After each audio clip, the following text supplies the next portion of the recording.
আমি কান্না করি কি জন্য, কান্না থামাবি না, আবার মার খাবি।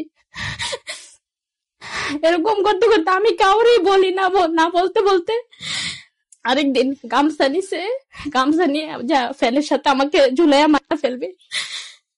মানে আমার মতো নারীর নাকি বাঁচার অধিকার নাই। 23 সালের কোরবানি দে আমি জান্নাত, মানে আমাদের 2022 সালে বিয়ে হয়। কিভাবে পরিচয় হয়? এই যে ফেসবুকের মাধ্যমে। ওর বাড়িও সিলেটে, একই থানায়, কিন্তু এলাকাটা আপনার অন্য আর কি। আপনার 2022 সালের সিলেটের বন্যাতে মানে আমার সাথে উনি যোগাযোগ করে যে আমাদের এলাকাতে ত্রাণ দিবে। তখন বলছে যে বড় কারো নাম্বার দিতে, তখন আমি আমার আন্টির নাম্বার দিয়ে দেই। তারপরে বলছে যে ত্রাণ দিতে যাবে, গেছে ও যে এলাকা দেখতে। যাওয়ার পরে ওনার মানে মনের ভিতরে জানি কোন হয়েছে যে আমার সব ডিটেলস সম্পর্কে জানছে। আর আমাকে শুধু উনি একবারই দেখছে। ওই সময় এতটা পর্দা করতাম না আমি, জানি না উনি কুফরি করে আর কি বিয়ে করছে। ওইটা করে তারপরে মানে আমার ফ্যামিলিকে সবাইকে মানে সবাই ওইখানেই দিবে বিয়ে, মানে ওর কথা সবাই উঠবেশ করতো, মানে ও যা বলতো তাই। ওই সময় মানে এমন হয়েছে 2,70,000 টাকার ফার্নিচার দিচ্ছে আমার বাপের বাড়ি থেকে। তারপরে আমি বিয়ের 4-5 দিন পরে ওর দাদার মাধ্যমে জানতে পারি ফোনে যে ওর আগের ওয়াইফ আছে, ও একটা বাচ্চাও আছে 6 মাসের, যে ওই নারীকে অনেক নির্যাতন করতো। প্রেগনেন্ট অবস্থায় 9 মাস নাকি 8 মাস অবস্থায় ওইখান থেকে আপনার বাপের বাড়ি চলে যায় আর কি পালায়া। তো ওই নারী গিয়ে মামলা করছে, আমি চলে যেতে চাই, কিন্তু ওই সময় উনি আমাকে অনেক হুমকি দিছে, আমি যদি ওনার লাইফ থেকে চলে যাই তাইলে আমাকে মিডিয়া থেকে শুরু করে আমার এলাকার প্রত্যেকটা ঘরে ঘরে পত্রিকা দিয়ে পৌঁছাই দিবে, মানে আমার ছবি দিয়ে অনেক বাজে কিছু দিয়ে পৌঁছাই দিবে। ওই সময় উনি হুমকি দিছে, মানে ভয় পাইছে যে মান সম্মানের ব্যাপার, যে মানুষে কি বলবে, মানে ওইটা। কারণ গ্রামের মানুষে একটু হইলে আর একটু করে, এই জন্য আমি কাউকে বলি নাই।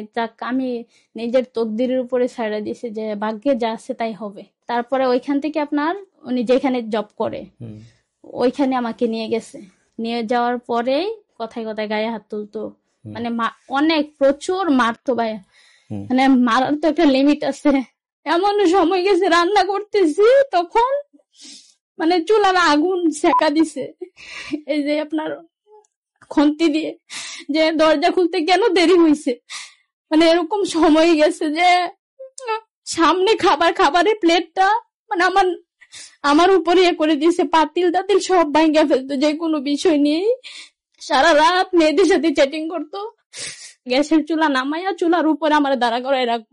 ওনার মানে তরকারি রান্না করছি, রান্না করার পরে তরকারিতে নাকি তেল একটু বেশি হয়ে গেছে, ওই নিয়ে গরম তরকারি হুনি পাতিল সব আমার মানে এদিকে ডাইলা দিছে, মানে এখনো পুরো আছে। আমি যে কাউরে ওইখান থেকে বলবো যে আমি অনেক নির্যাতনের মধ্যে আছি, আমি ওই সুযোগটা উনি আমাকে দেয় নাই। আমি একটা স্কুলে জব নেই, এখন স্কুল থেকে আসি, খাবারটা সামনে একদম টাইম টু টাইম দিতে হয়, লেট হইলে আপনার মারামারি শুরু হয়ে যায়।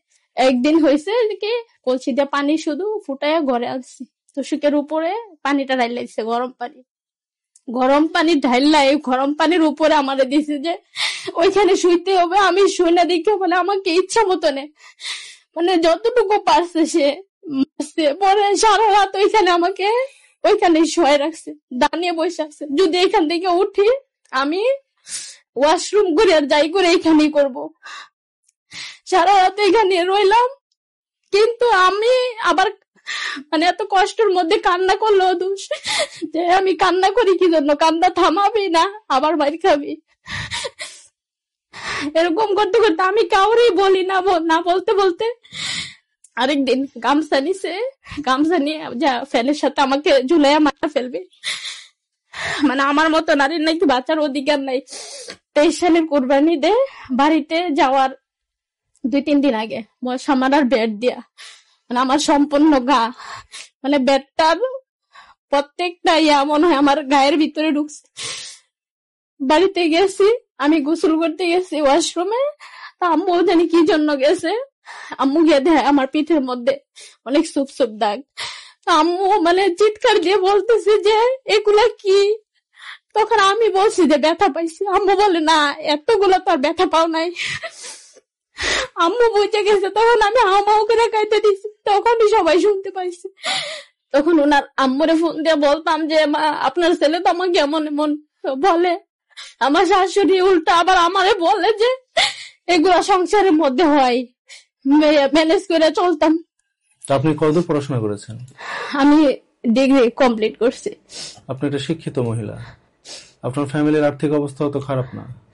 মোটামুটি আছে, ভালো। মোটামুটি ভালোই, আলহামদুলিল্লাহ। আপনার বাসা সিলেট? জি।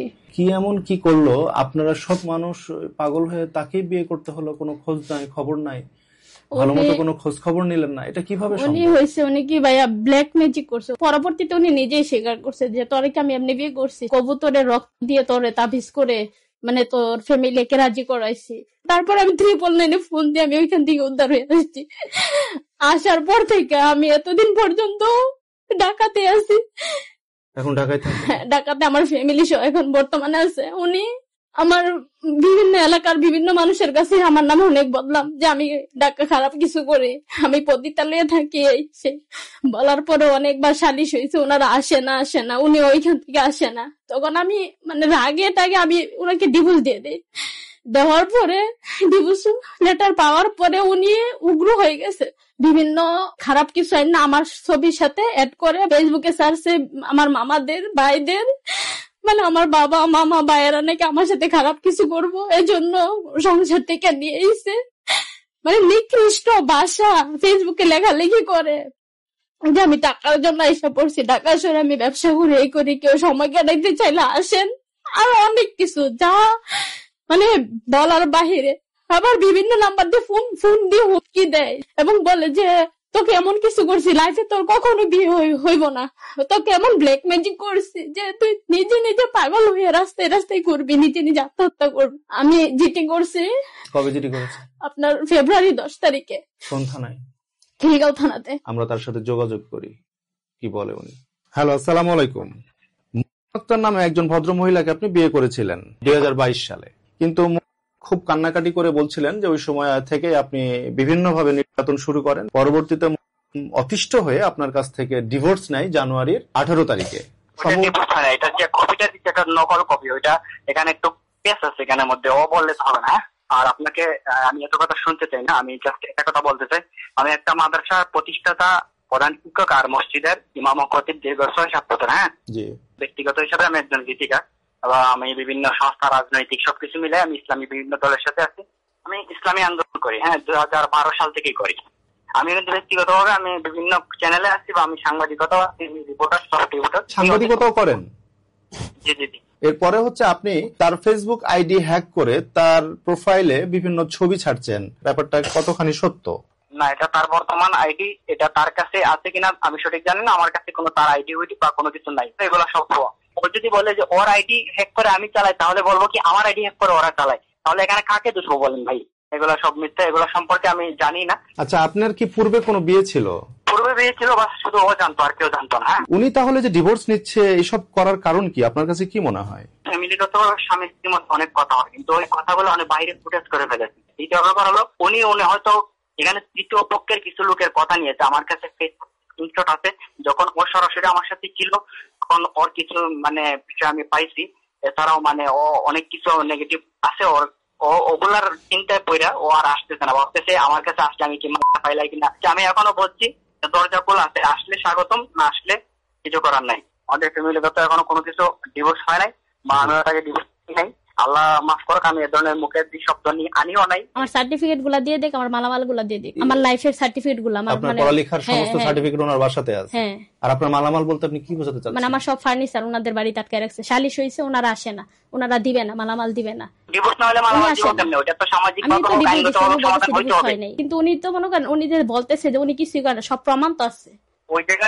ওই জায়গার সভাপতি থেকে নিয়ে সামাজিক মানুষরা এভাবে মানে ম্যাডাম আপনি আসেন, আপনি আমার ঘরে থাকবেন, আপনার খরচপাতি সবকিছু দেখভাল করবে, কি আমি ওইটা দেখে আমি চেষ্টা করবো যে সংসার বোঝানোর জন্য। আমরা কেউ চাই না আপনাদের সংসার ভাঙুক। এটা হচ্ছে আপনার প্রতিষ্ঠানের সভাপতি সাহেব অনুরোধ করেছেন, তাই তো?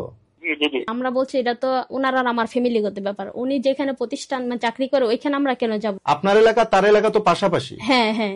আমার কথা হলো, আমার কথা না শুধু, এখানে আমি যেহেতু চাকরি করি, এখানে আমার জীবন কাটাইতে হবে, আমি ওয়াদাবদ্ধ এই সমাজের মানুষের কাছে, যেহেতু আমার প্রতিষ্ঠাতা মাত্র এখানে। তো আমি সমাজের সভাপতি, সবাইকে নিয়ে বলছি যে আমি ওকে স্বাগতম। আমি বলতে চাই যে এখনো সময় আছে, ভালো ভালো পথে আল্লাহ রাসূলের পথে যাও এবং আমার জীবন নিয়ে যেন আর খেলামেলা না করে। আমি ডিভোর্স দিয়ে দিছি, অলরেডি 2 মাস হয়ে গেছে, 3 মাস হয় না এখনো। আমার ছবি দয়া করে, আমার ছবি আর ছাড়ো না, আমাকে আর জ্বালায়ও না।